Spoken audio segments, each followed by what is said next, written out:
क्रांति के आदर्शों को समझे और बयां करे। चलता है उसकी मैं राष्ट्रीय अध्यक्ष हूँ और उसमें अपने महापुरुषों के जिन्होंने व्यवस्था में परिवर्तन करने के लिए अपना समाज में अपनी कुर्बानी दी है, अपने घर द्वार को छोड़कर बीवी बच्चों को समाज में जिन्होंने समर्पित किया है, ऐसे महापुरुषों का जो इतिहास रहता है उस इतिहास को मैं फेसबुक पर लिखती हूँ और छोटे छोटे बच्चों को अवेयर करने की कोशिश में लगी हुई हूँ वी लव बाबा साहब पेज के माध्यम से।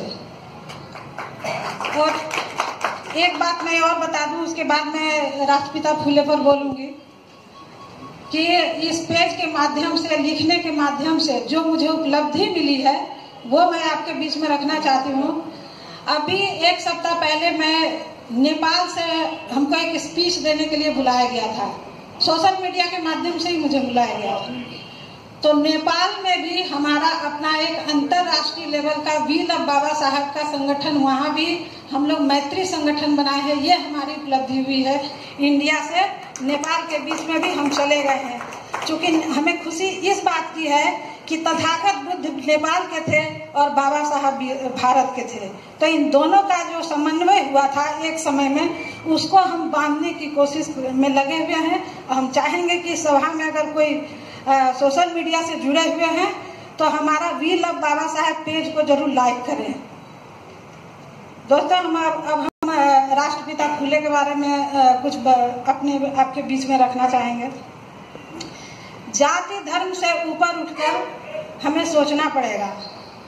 राष्ट्रपिता ने जो काम किया, फूले साहब ने जो काम किया, वो किसी व्यक्ति विशेष न किसी जाति विशेष के लिए काम किया। राष्ट्रपिता को जो दर्द झेलना पड़ा था, राष्ट्रपिता को घर से निकाल दिया गया, किसके लिए? समाज को बनाने के लिए निकले थे राष्ट्रपिता। लेकिन अभी जो हम देखते हैं दृष्टिकोण जो अभी समाज का बना हुआ है वो जाति विशेष पर बना हुआ है। राष्ट्रपिता मालिक समाज का जरूर है, लेकिन वो राष्ट्र के पिता हैं। वो 6743 जातियों को आगे बढ़ाने वाले पिता हैं।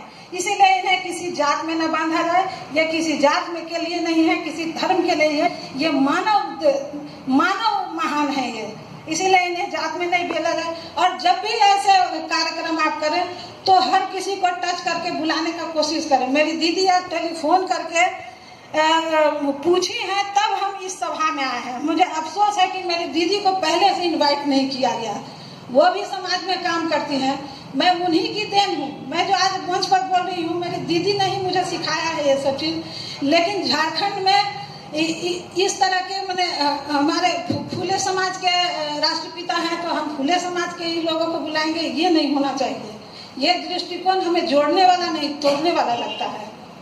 दोस्तों, हम लोगों ने जब पढ़ा था, जैसे राष्ट्रपिता को क्या महसूस हुआ, ज्योतिबा फूले साहब को क्या महसूस हुआ, उन्होंने जब देखा निरंजना नदी पर, जब उनको शादी के घर से ब्राह्मणों ने मार करके निकाल दिया था कि तुम अछूत शूद्र होकर के हमारे ब्राह्मण के शादी में कैसे आ गए, जब निकाल दिया तो निरंजना नदी पर जाकर के बैठ के जब अफसोस जाहिर कर रहे थे कि हमको इतनी बड़ी सभा में हमको निकाल दिया गया, तो उनको ये, जब उनका ध्यान भंग हुआ, किस चीज से ध्यान हो गया? 4 अछूत लड़के वो टहलते हुए बड़ी हंसी मुद्रा में, पीछे में झाड़ू बांधे हुए, गले में हड़िया लटकाए हुए, थूकने के लिए, पीछे में अपने पैरों का निशान मिटाने के लिए जो झाड़ू बंधा हुआ था, हाथ में जो घुंघरू लगा हुआ था, ये उसकी पहचान थी। दलित नहीं, अछूतों की पहचान थी। तो इसको जब ज्योतिबा फूले साहब ने देखा तो उनको लगा कि अरे मेरा तो एक सभा में अपमान हुआ है, लेकिन इसको तो पूरा देश देख रहा है, इसको तो ज्ञान ही नहीं है कि ये किस वेश में है। तो दोस्तों, फूले साहब को ये ज्ञान किसके लिए हुआ? जब उन्होंने अछूतों को देखा, उनका अपमान एक घर के अंदर हुआ था, एक शादी का सभा में हुआ था, लेकिन जो अछूत थे उसका पूरा देश वो स्थिति भेष में देख रहा था। तो फूले साहब को जब अछूत के प्रति इस तरह का भावना आया, तो आप कौन हैं कि आप हमको अछूत बोल करके हमको छोड़ दें और हम आपको पिछड़ा बोल करके छोड़ दें? ये आप कौन होते हैं? अगर हम ज्योतिबा फूले को मानते हैं तो हमको ज्योतिबा फूले के आदर्श को लेकर के चलना पड़ेगा, आदर्श को लेकर के चलना पड़ेगा। तो सबसे पहले हमको जाति तोड़ो समाज जोड़ो का ही नारा देना पड़ेगा। दोस्तों, हम एक बात और भी यहाँ पर बोलना चाहेंगे, जो भी लोग दलित शब्द से हमें गाली देता है तो दलित शब्द असंवैधानिक है, हमें दलित नाम से न बुलाएं। आप इंटेलेक्चुअल वर्ग हैं, आप पढ़िए भारतीय संविधान में। भारतीय संविधान में हमें कहीं दलित शब्द का इस्तेमाल नहीं बाबा साहब ने किया है। हमें भारतीय संविधान में अनुसूचित जाति कह के बुलाया गया है, और आप हमें अनुसूचित जाति बोलेंगे तो हमें बहुत ज्यादा खुशी होगी, क्योंकि लोगों में ये मैसेज जाएगा कि हम अनुसूचित जाति हैं, हम दलित नहीं हैं। इसलिए दोस्तों, और हमें गर्व है पिछड़ों पर, अति पिछड़ों पर और आदिवासियों पर। इन्होंने अपना नाम नहीं बदला, लेकिन अनुसूचित जाति ने अपना नाम बदल दिया। ये भी एक साजिश थी। यह साजिश को इस समय बोलने की कोई जरूरत नहीं है। तो दोस्तों, हम राष्ट्रपिता को क्यों याद करते हैं? ये जो आप हम बोलने के लिए आपने माइक दिया, ये किसने दिया? ये सारा चीज उपलब्धि हमारे राष्ट्रपिता के माध्यम से ही राष्ट्रमार्ग बना है। उन्होंने अगर पढ़ने के लिए स्कूल नहीं खोला था 1847 में, तो आज आपके बीच एक अनुसूचित जाति की बेटी आपके बीच बोलने के लायक नहीं रहती। हमारी दीदी BSNL में पदाधिकारी हैं, आप लोग भी पदाधिकारी होंगे। हम लोग इस लायक नहीं बनते कि हम इस मंच में बैठते। हम तो पीछे में झाड़ू लगा के चले हुए रहते। औरतों को क्या अधिकार था? स्तन ढकने तक का अधिकार नहीं था, छोटे कपड़े पहनने का अधिकार नहीं था।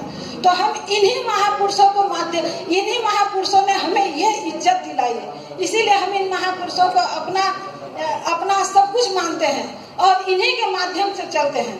जहाँ हम रह रहे हैं अभी दीदी के यहाँ डोरंडा में, वहाँ हम लोग अपने अधिकार को हम नहीं जानते हैं। जब तक हम भारतीय संविधान नहीं पढ़ते हैं तो हम एक सफल नागरिक कहलाने के लायक नहीं रह जाते हैं। कारण है कि हम अपोज कैसे करेंगे? आप समझते हैं कि हम उससे कमजोर हैं? हम कतई कमजोर नहीं है। कब कमजोर नहीं है? जब हम खुद को समझेंगे कि हम उसके बराबर हैं। कैसे? बुद्धि से, ज्ञान से। हम लोग को हर व्यक्ति को अब भारतीय संविधान पढ़ने की जरूरत है। अगर आप समझते हैं कि हमारे समाज को तो लेकर के लोग चल ही रहा है, लेकिन नहीं, हमारा समाज मानसिक उद्वेलित से ऊपर उठ के नहीं चल पा रहा है। वो हमेशा जहाँ भी रहता है अपने आप को कुंठा महसूस करता है। लेकिन दोस्तों, अगर भारतीय संविधान हमारे हाथ से निकलता है तो फिर हमारी ये कुर्सी भी छूट जाएगी, हमारा ये मंच भी छूट जाएगा, हमारा ये माइक भी छूट जाएगा। जो पहले की स्थिति थी वही आएगा। आप क्या समझते हैं इस मामले में मुझे नहीं पता, लेकिन मैं जानती हूँ, मैं लॉ की लेक्चरर हूँ, मैं भारतीय संविधान पढ़ाती हूँ। भारतीय संविधान में जो हक बाबा साहब ने दिए हैं, उस हक को जानना हर नागरिक का धर्म है और कर्तव्य है। तभी तो आप आगे लड़ सकते हो। जैसे ये सार्वजनिक रास्ता है, इस रास्ते का इस्तेमाल करने के लिए अगर कोई आपको रोक लगा देता है, जब आप जानोगे कि ये सार्वजनिक रास्ता है, इसको सभी को जाने का हक है, तो कभी भी दंगा नहीं भड़केगा, क्योंकि आप जानोगे कि इस पर आपका हक बनता है। कैसे? भारतीय संविधान के आर्टिकल के अनुसार। तो दोस्तों, हम एक सफल नागरिक तभी बनते हैं जब हम भारतीय संविधान को रीड करते हैं। आप लोग रीड नहीं करते हो।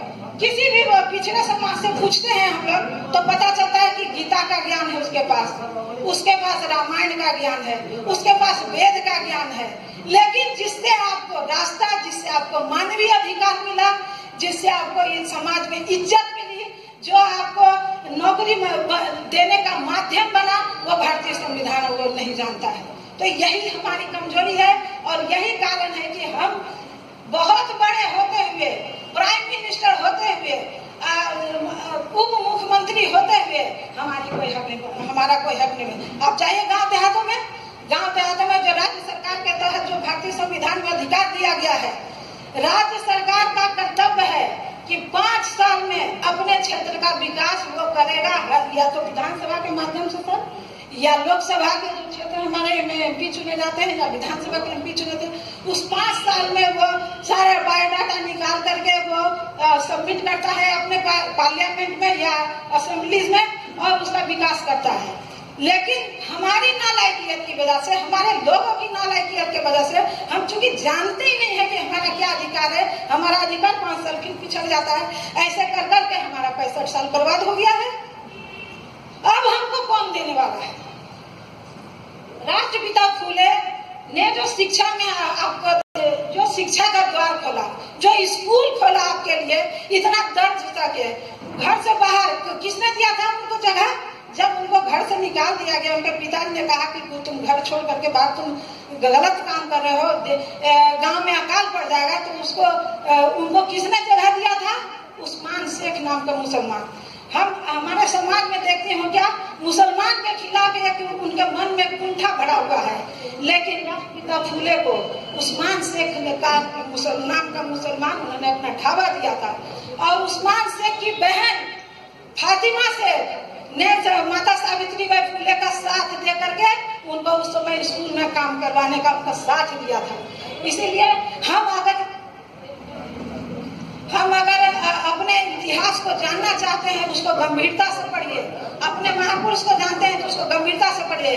और एक भी एडवाइस में देकर जाऊंगी कि भारतीय संविधान आप जरूर पढ़िए, और राष्ट्रपिता के किए गए कार्यों को आप उनको नमन करते हुए आप उनको रखने के लिए, उसको खत्म नहीं करने के लिए, उसको रखने के लिए कोई कार्य योजना बनाइए, तभी ये कार्य सफल होगा, तभी राष्ट्रपिता फूले का कार्य सफल होगा। वरना हम ऐसे छोटे छोटे सभाएं करते रहेंगे, मीटिंग में बोलते रहेंगे और हमारे हक अधिकार ऐसे ही खत्म होते जाएंगे दोस्तों। और चूंकि मैं बहुत बार से बोल चुकी हूँ, सबसे पहली वक्ता मैं ही हूँ, तो और भी लोग बोलने वाले हैं, और भी मैं सुनूंगी। तो इन्हीं बातों के साथ आप लोगों को भी विदा लेती हूँ। जय भीम, जय भारत, जय वीर भारत। आजादी के आदर्शों को समझे और